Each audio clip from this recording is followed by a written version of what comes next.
And good afternoon to you folks. I'm Harrison Golden. We're cutting into your regular programming right now here on Fox 44 as we prepare to bring you Governor John Bel Edwards delivering his update on the status of Louisiana after those storms after Hurricane Laura last week. Again, a big recovery effort underway in Lake Charles and the area all across southwest Louisiana. Let's hear from the governor now.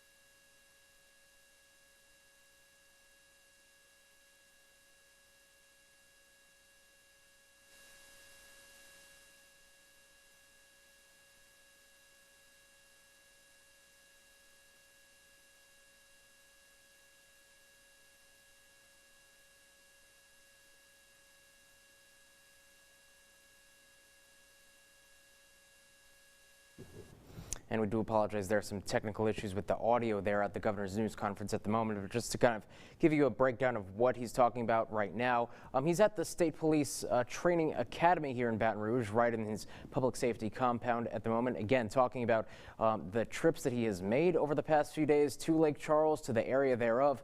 Again, hard hit by what by many measures has been the hardest storm to ever hit Louisiana since at least 100 years, maybe even longer. Again, the mid-1800s is really when a lot of those, the strongest storm, comparatively speaking, had hit the state. So at this point right now, we are hearing that about a dozen people statewide, a little more at this point, have died as a result of the storm, if not because of the wind itself, then because of either damage or carbon monoxide, because of misusing generators that have been a big part of trying to figure out how to use electricity at this point, given a lot of the power outages at the moment there. And by most indications in Lake Charles, the power companies there is signifying that there could be weeks, up to 4 weeks, before electricity could be restored in parts of that city, in that state.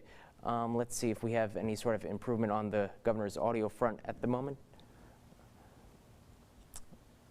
We are giving a little extra attention there, trying to figure out what the issue is there. But in the meantime, again, all throughout this reaction, again, Governor John Bel Edwards talking right now at his public safety compound. Once we get all of those audio issues squared away, we will take you there. And of course, we will bring you, have the footage for you online on our Be Our Proud app. And we are hearing now the audio is up. And here's Governor Edwards. You'll see how important that is. With respect to the disaster declaration, we do have a little new information for you today. The damage assessments continue. We had originally requested a major disaster declaration for 23 parishes in the state of Louisiana that would entitle those parishes for individual assistance. So we now have an additional parish. Initially, the President authorized 5 parishes. That has been increased to 6 today because Vernon Parish was added today. So that makes Allen Parish, Beauregard Parish, Calcasieu, Cameron, Jefferson, Davis, and as I mentioned, Vernon parishes. They've all been approved now for individual assistance. I believe that we're going to have some more added. We're working on that. We have to do our damage assessments. We have to collect information, memorialize it, get it to FEMA, and they will make those determinations. And they look at the concentration of damages in a given parish. They look at the special populations there. Maybe it's elderly people, maybe it's a percentage of people who've been impacted who are low to moderate income, and the degree to which insurance coverage is available to address those damages. All of those things and more go into that determination. Suffice it to say, we appreciate the fact that we have the 6 parishes covered, and we're going to keep working to try to get as many of the rest covered with individual assistance as possible. Anyone who sustained loss in Hurricane Laura can begin applying for assistance today by registering online. So these are the parishes that I just told you about. They can go online to disasterassistance.gov, disasterassistance.gov, or they can call 1-800-621-FEMA. That's 1-800-621-3362. For the hearing and speech impaired, they can call 1-800-462-7585. 1-800-462-7585. Those toll-free numbers will operate from 7 a.m. to 10 p.m. Central Standard Time, 7 days a week until further notice. We know that some individuals who began applying received notices that their applications were denied. That was really in error, and error may not be the right word, but what FEMA was trying to communicate with those individuals, if you read the next sentence, is that additional documentation is needed, primarily related to insurance. And so those individuals who receive denials should not regard that as a denial. Just read on through that, get the information related to insurance coverage. And so really those applications should be deemed pending. I will tell you, and I think Mr. Robinson's got some more information on this in just a moment, but we've had an awful lot of individuals who are registering with FEMA, and that is a good thing. In fact, Tony, I think it's your time now, if you'll come up. And if you've got questions for Tony Robinson, if you would just wait till after I'm finished with the prepared remarks, and then he'll be available for your questions. Thank you, Governor, and we certainly do appreciate your leadership, the team here at the state and the work they've been doing, and all the local first responders and officials that were out there taking the right precautionary measures and continue to work in the recovery process. As the Governor said, the first step in the recovery process for individuals who have insurance is file your insurance. Insurance is going to be a much better way for you to recover. FEMA's assistance is really focused on making your home safe, secure, and livable. So we do some of the basic repairs, we'll fund that, but we're not going to be an insurance policy to be able to make you fully whole. So insurance is the best way to go. File your insurance. If you're in the 6 parishes that are declared now, Cameron, Calcasieu, Beauregard, Jeff Davis, Allen, or Vernon, you can apply for assistance like the Governor talked about. You can do it via the website, disasterassistance.gov, at our toll-free number, or on our FEMA app.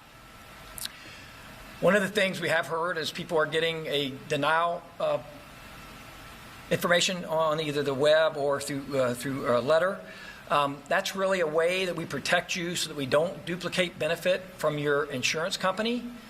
But what we want you to do is, once you've contacted your insurance company and you get the settlement documentation, you can either send that in to us by the information that was provided to you when you registered, or you can upload it in the FEMA app. From there, we can take that information to determine what programs you're eligible for, or potentially refer you to other federal agencies that may have assistance for which you may be eligible. I do want to just 2 more things. One is we have had 52,581 people register for assistance, so we appreciate those who've got out and done that.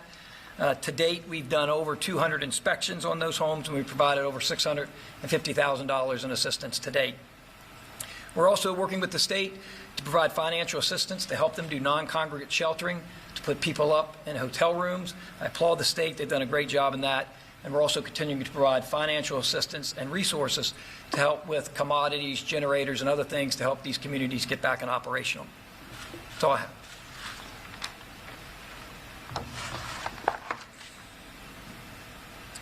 Thank you, Tony. And this is the first time that we've ever used non-congregate sheltering. And we know it's the right thing to do because of COVID. Principally, we're talking about hotels and motel rooms, but that was made available because of work that Tony did with General Wascom months ago to look at how we would handle sheltering needs in a COVID environment. And so there was a lot of planning done for that, and then it was part of the President's declaration the other night. And so we really appreciate that. I will tell you, logistically, it is much, much harder from a transportation perspective, but also from a nutrition perspective and just the overall management of a sheltering operation when you put people up in hotels. And I'm going to give you those numbers in just a few moments. I told you about the National Guard, and under the leadership of General Waddell, we have guardsmen, airmen just doing tremendous work across the state of Louisiana, and they've been doing it for a long time because we've had about 1,200 guardsmen on duty since the start of COVID. And they've been doing community testing, they've been running food banks, they've been managing warehouses, delivering PPE and ventilators, all sorts of things. Today, they're running 27 points of distribution across the state of Louisiana, distributing to the public things like food and water and ice and tarps in the impacted parishes. So those are 27 pods in the following parishes: Allen and Beauregard, Calcasieu, Caldwell, Catahoula, DeSoto, Grant, Jackson, Jefferson Davis, Lincoln, Morehouse, Natchitoches, Ouachita, Sabine, Vernon, and Wynne. And so if you're in those parishes and you want to know where the points of distribution are and the hours of operation, please call your Office of Emergency Preparedness. You can get the contact information if you go to getagameplan.org. There's a contact list for every parish. Call your OEP. They will tell you where you can go to receive these items. Today, Lang is the Louisiana National Guard, 6,241 airmen and soldiers on duty. And because of the work collectively, just on the commodities side, they've delivered 893,000 bottles of water, 473,000 meals, more than 36,000 bags of ice, and about 14,000 tarps. But they're also working a lot of other security missions. They're doing route clearance. They are delivering generators. They're doing just tremendous work all across the state, and we appreciate that. The generators are needed because we obviously still have considerable power outages around the state. This is the number one priority for most people who want to resume some normalcy in their life with the convenience and comfort of an air conditioning system. And that is important. And by the way, it's been extremely hot, and the Weather Service is briefing us that as people are without electricity and without the ability to make ice and cool their water and so forth, and they're probably outside working to clean up and repair their homes, they need to make sure they're staying hydrated and taking breaks and that sort of thing. It's really important. But it's more than about air conditioning. The power is essential for hospitals and nursing homes and dialysis. It's essential for water systems and so many other things, and so it really is a very, very high priority right now.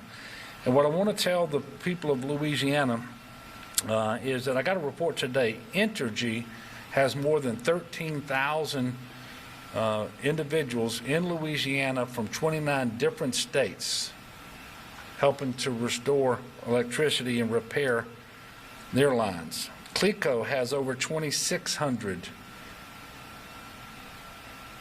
We know that the various co-ops have more than 700 additional people in. So statewide, it's more than 17,000 linemen who are here making these repairs. That is the most ever. And we also had the most prepositioned in Louisiana before landfall of the storm that we've ever had. And they're working extremely hard. But that is not to say that power is going to be restored to all areas of Louisiana very soon. And that's because the damage to the system is extensive. We have, however, gone from a peak of more than 600,000 outages to, at 3 o'clock today, was 368,000. Now, I want to make sure you understand that doesn't mean there are 368,000 people without power. There are more than that. That means there's 368,000 service locations without power. So that includes businesses, but it also includes homes. But that is a big number of outages. It's going to be a long and difficult process to restore power. I know they're going to work just as quickly as they possibly can. But just to give you an idea of the damages, yesterday the Public Service Commission reported to me that in its initial damage assessment just in the Lake Charles area, that there were 172 towers that had been damaged or destroyed.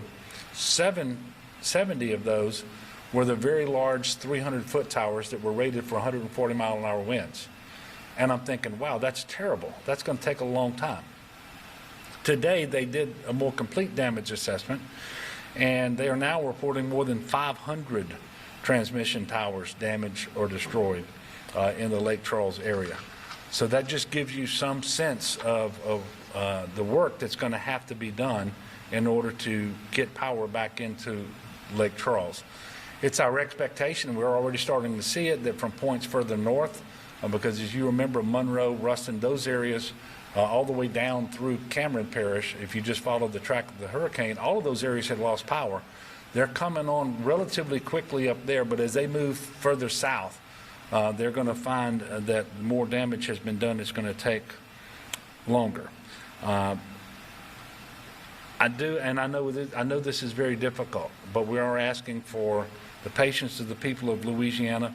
Allow these work crews to get where they need to go and do their work, and to do it safely. Give them the space that they need. Try not to go near their down trucks or the down lines as well.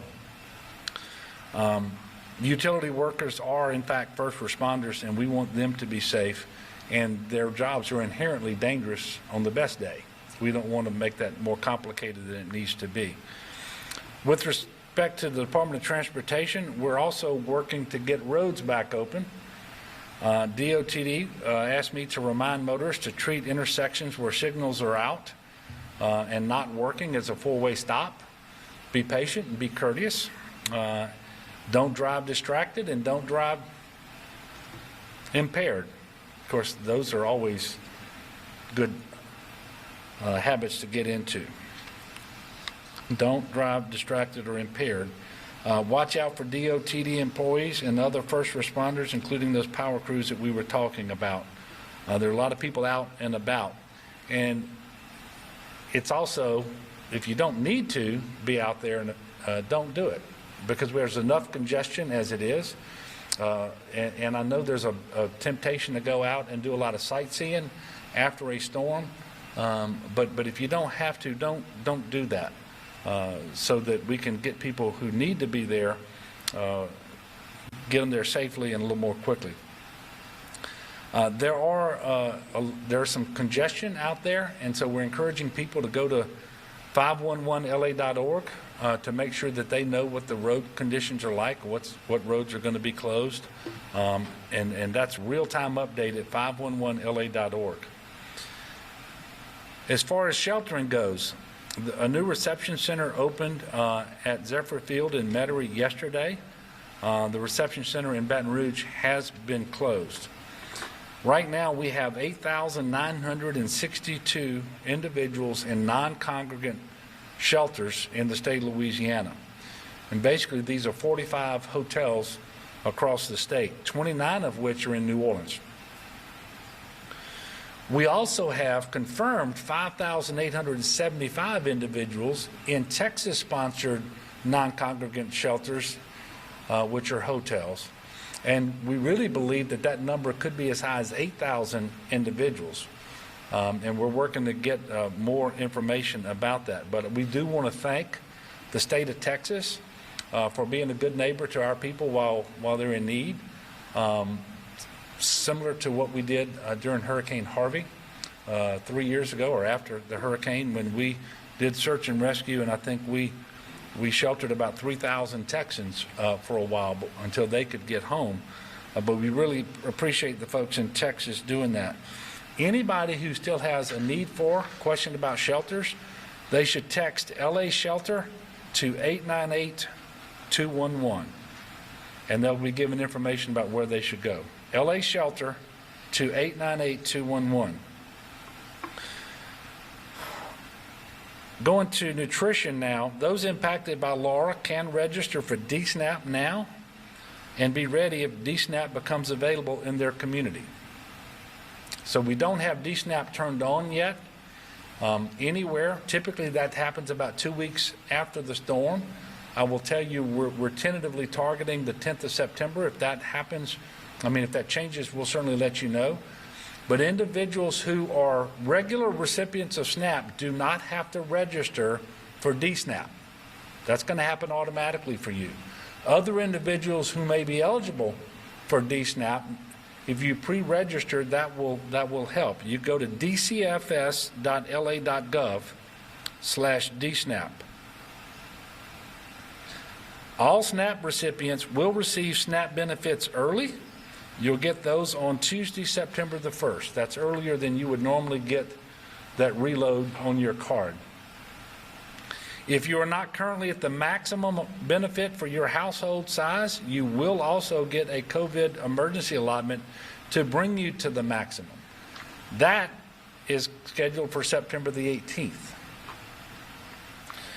Those who were impacted by Laura and lost food purchased with SNAP benefits because of the power outage. So you had food that needed to be refrigerated or frozen.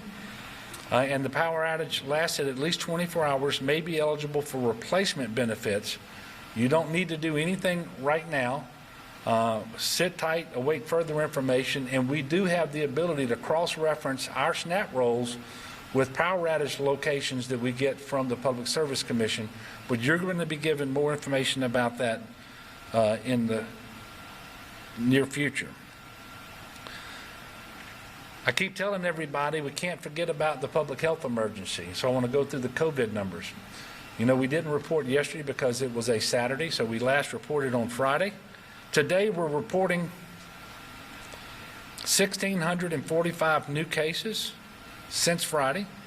I do want to point out that 532 of those are from a single laboratory, and many of those test results are backlogged from as far back as July. So if you take those out, we've got about 1,100 cases that would be typically reported over the 2-day period.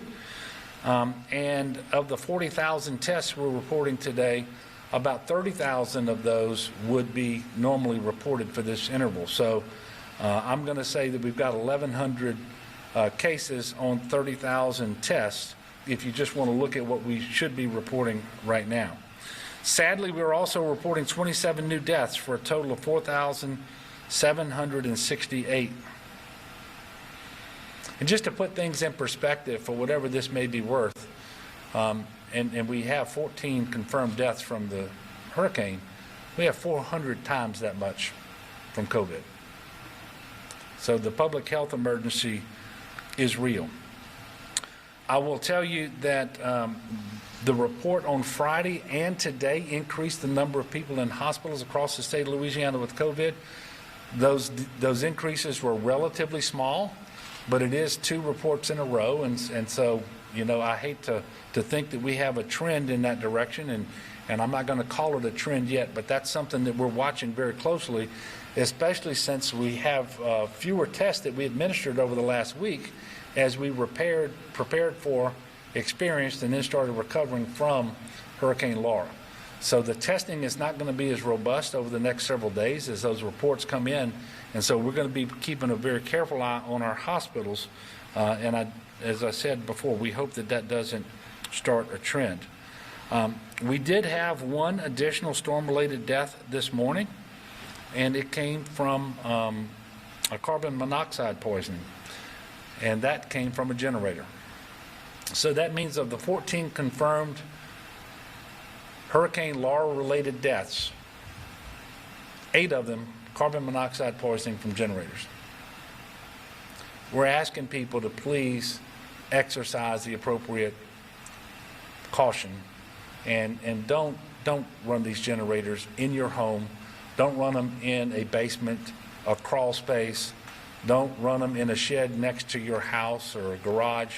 Make sure that it's at least 20 feet away from your house in a very well ventilated area, not right underneath a window. And if for any reason you start to feel dizzy or lightheaded, get out and get fresh air immediately. We also ask that you not fill a generator with fuel while it is still hot. Turn it off, let it cool down, and then fill the refrigerator. I'm sorry, the generator.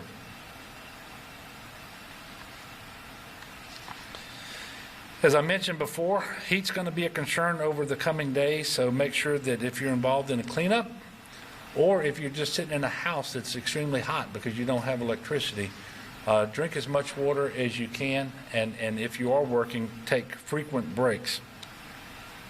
People also need to be aware of boil water notices, so we've had a lot of water systems that lost pressure because they lost power. Even if power is restored, for some period of time, and even when the pressure gets back the way it's supposed to be, you really need to boil the water in order for it to be safe.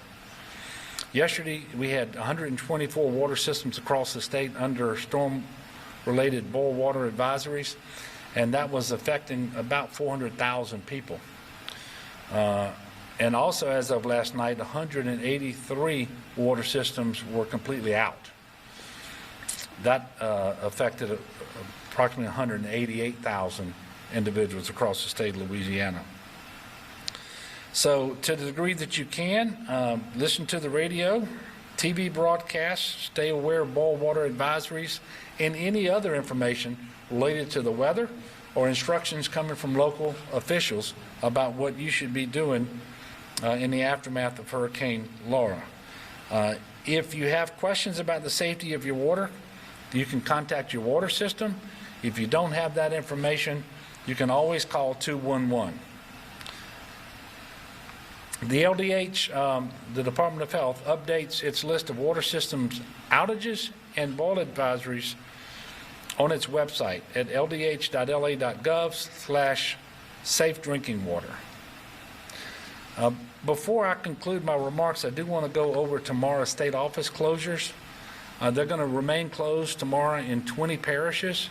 The Division of Administration, Jay Darden, as Commissioner, will be making a formal announcement, but I did want people to know, and basically this follows where we have significant outages of power.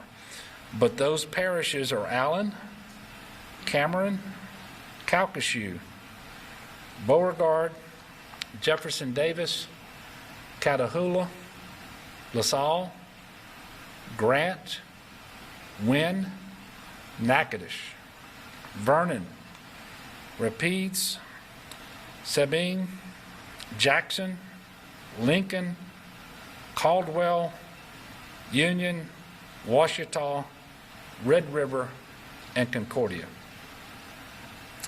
So we have a long road ahead of us. This recovery is going to take a while, and it's going to take a lot of effort. And that's why we're happy to have the cooperation of our federal partners. We're working with every agency in the state and working with locals as well, with the private sector, the nonprofit sector, with the faith community. This is going to take a tremendous team effort. A very significant percentage of our state's population's lives are completely upside down this afternoon. Businesses have been damaged or destroyed. Homes have been damaged or destroyed. Schools and churches. And so I'm going to ask that we all do what we can to make our fellow citizens as comfortable as they can be under these circumstances, that we lift one another up in prayer, and that we make the very best possible decisions. And we're going to be working really, really hard on the power outages, on the water systems, on the housing, both the emergency housing and then the permanent housing piece. But none of this is going to be easy. It's not going to happen as quickly as most people would like, for sure. But I can assure you we're going to have the very best people from around the country and here in the state of Louisiana doing everything we can to advance our recovery. And we will recover. Louisiana is full of very good, generous, decent, hardworking people, faithful people. And we are going to recover. We do have a web page that will serve as a one-stop shop for recovery resources. The site is hurricanelaura.la.gov. It launched today, We will continue to update it over time, but it's hurricanelaura.la.gov. And with that, I'll take your questions, and I'll remind you that you can address your questions to any members of the team who are here. Yes, ma'am. What kind of conversations do you have with the President while he was Well, the questions really, I was able to spend a fair amount of time with the President over several different stops, and the questions range from how did this hurricane compare to others, and he knew it on the way down here it was a very strong hurricane, but the fact of the matter is it's the strongest hurricane to make landfall in southwest Louisiana ever. It is the strongest hurricane to make landfall in Louisiana in 160 years.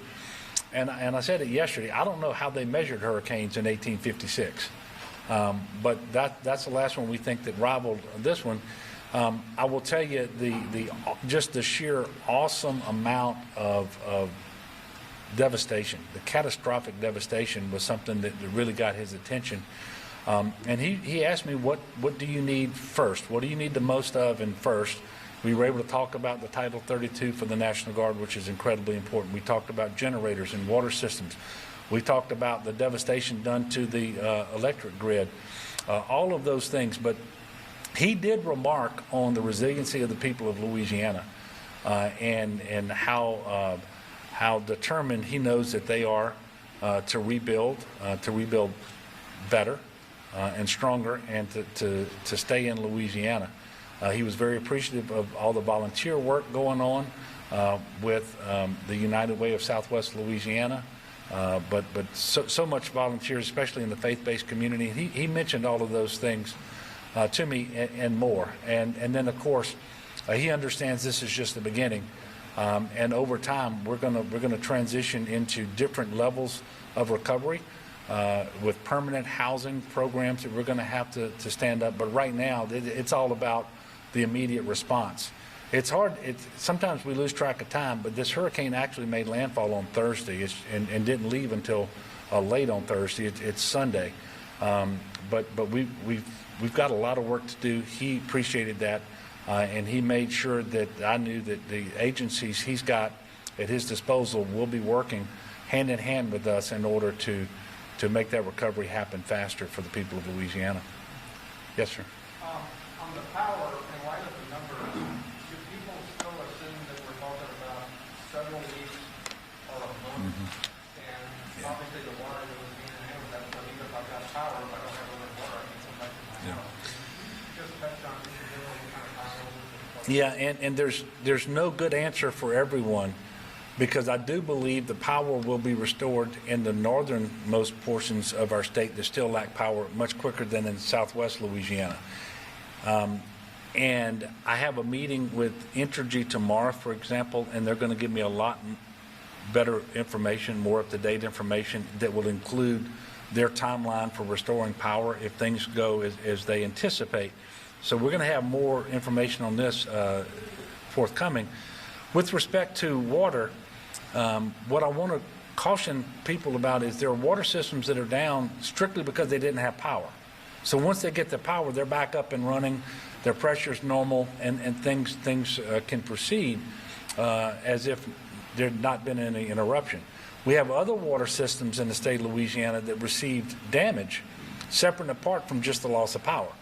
And so these systems, and I will tell you, there are more than this, and I should never start naming them, but we're particularly concerned about Sulphur, Lake Charles, DeRidder, Leesville, and there's going to be some others where there's actually damage that has to be repaired in addition to restoring the power. And so we're trying to get those assessments done just as quickly as possible, get those repairs made. And look, in some of these systems, and just to be able to provide the basics required for life and to be able to fight fires and so forth, they may be brought back up on a temporary basis as we continue to make the permanent fixes that are going to be required. But we have entire communities of South Louisiana where trees didn't break off, they were uprooted, and as those trees were uprooted, they broke distribution lines for water, for example. And so there's a lot of work that has to happen, and the first piece of this is a detailed, comprehensive assessment by water system as to what their needs are. And again, the good news is most of our systems really just lost power, but that is not true for all of them. So the bottom line is, I cannot tell you today that based on where you live, it's going to be 2 weeks, 3 weeks, 4 weeks for power, or these number of days for water. I do hope you will get specific information for where you live from your local authorities, from your local power company, and your water system. But what you can be assured of is we're doing everything we can to get the resources to the people who run these systems so that they can get them up and running just as quickly as possible. And look, the Public Service Commission regulates the electricity system here. They're doing a tremendous job under very difficult circumstances, and that's who I get my information from. So they're actually directing resources there. We're directing resources to the water systems and to others. Yes, ma'am. Based on what you've seen with college, what is the best way that people can help? Yeah, well, that is a great question. The best way that people can help right now is through simple things like if your church can put together an 18-wheeler full of water. We can't have too much water right now, and then send it down and have it distributed. There are relief funds that are being created. I know that I was fortunate enough this morning to be able to go to church, and there was a second collection for that. I know that's happening all across the state and really all across the country. But we can help in so many ways. Just be mindful, however, that we're in this COVID environment, because what we typically do to help is we bring people into our homes and we feed them, and maybe we can still do those things, but we need to do them socially distanced and with masks on. I will tell you, the faith-based community has always been tremendous. It is being tremendous again across Louisiana, and they are coordinating their activities to a very large extent through the Governor's Office of Homeland Security and Emergency Preparedness, so that we can direct those to the communities where they're needed the most. We're very appreciative of that. Samaritan's Purse is operating in Louisiana in a very robust way. We appreciate that. So there's an awful lot of help going on, but we do have to be careful to, as best you can, coordinate that help so that you don't show up unannounced and unanticipated, and really you can't deliver the help, but you may be somewhat of a hindrance just because of people trying to move around and folks trying to get to where they need to be. So coordinate it as best you can, and maybe if you're a church or a civic organization in one part of the state, find a sister entity of a similar entity in Southwest Louisiana or in any of the damaged areas, and then call them and say, what is it that your community needs the most of right now, and then work directly with them for that to happen. But it's a great question. Another question or two, if you've got them? Well, I want to thank you all again, and I want to thank Tony Robinson for being here from FEMA. This is a tough situation, and we are fully aware of it.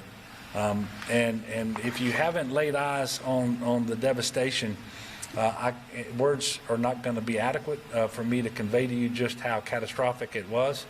But it is very, very catastrophic. It is widespread, and it's going to take quite a while to recover. But we can make people's lives better today. We can't get them back into their homes in many cases today, but we can make their lives better. And even better tomorrow, and every day we just need to be showing some progress, and that's going to be our goal here. And I can tell you we're going to work around the clock nonstop with all of our partners, federal and local, in order to make that happen. We anticipate a press briefing here tomorrow at about 4 p.m. I do want to finish with this. Tomorrow we're going to resume much of our testing across the state with community testing and surge testing with the National Guard, and we really do have to get that going again. We're going to try to incorporate testing into our points of delivery so that individuals who are coming through to get food and water and ICE have an opportunity to test. We're going to try to incorporate it with the sheltering that we've got going on, because I want to remind people that we were red as a state for new cases of coronavirus exceeding 100 per 100,000 people over the previous 7 weeks. And unfortunately, and of course there's no good place for a hurricane to hit, but we have tens of thousands of people from southwest Louisiana who are scattered across the state. That happens to be the region that had the highest positivity at the time the storm hit.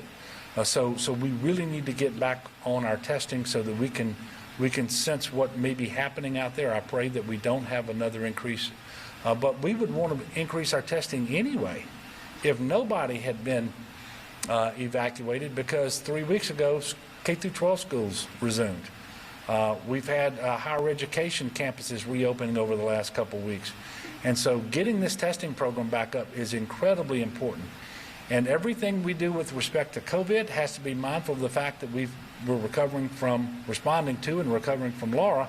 And everything we're doing to try to respond to and recover from Laura has to be mindful of the fact that we're in a COVID environment. And as if we didn't have enough on our plate as it was. But I'm confident that the people of Louisiana are going to continue to do what's required and necessary, and we're going to move forward. So we'll see you all tomorrow afternoon, and we want to thank you all for continuing to cover the hurricane as well as the public health emergency. And thank you, sir. It's a good workout you got. All right, Governor John Bill Edwards putting his mask back on as we wrap up another update when it comes to this Hurricane Laura. Of course, the response thereof continuing tonight. The governor saying himself the damage to the system is extensive, noting the 14 people that have died statewide, 8 of whom as a result of carbon monoxide. And that, of course, because of the generators as a result of the many power outages going on. So the effort to, again, restore power to many people in the Lake Charles area at the moment is continuing right now. By any indication, 368,000 service outages. So that's not people on its own, but 368,000 locations that normally would get power from the power company not getting power at the moment still.